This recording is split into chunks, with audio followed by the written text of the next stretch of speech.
Hello साथीहरू,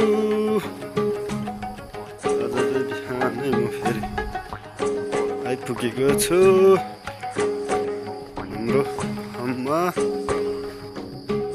के farm भन्नु होला फेरि, यो रेड कलर सलाद फार्म यसरी लगाइन्छ। अनि यो चाहिँ किराहरू मार्नको लागि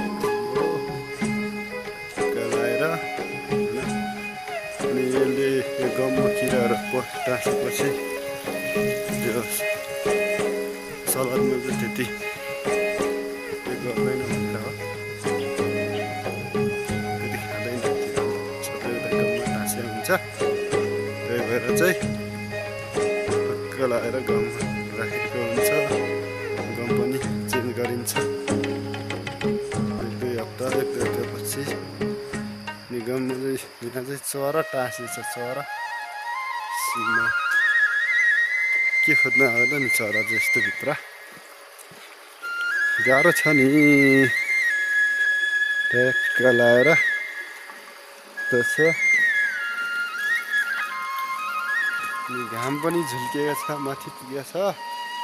यस्तो छ मलेसिया। ठाउँ त राम्रै छ, जाडो जाडो हुन्छ, ज्याकेट लगाउनु पर्छ बिहान बेलुका।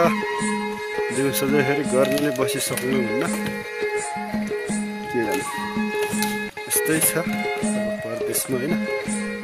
जस्तो भयो नि, दुःख कष्ट गरेर भयो नि समय बिताउनु पर्ने छ काम गरेर। यस्तै हो टनेलाभित्र लगाएर।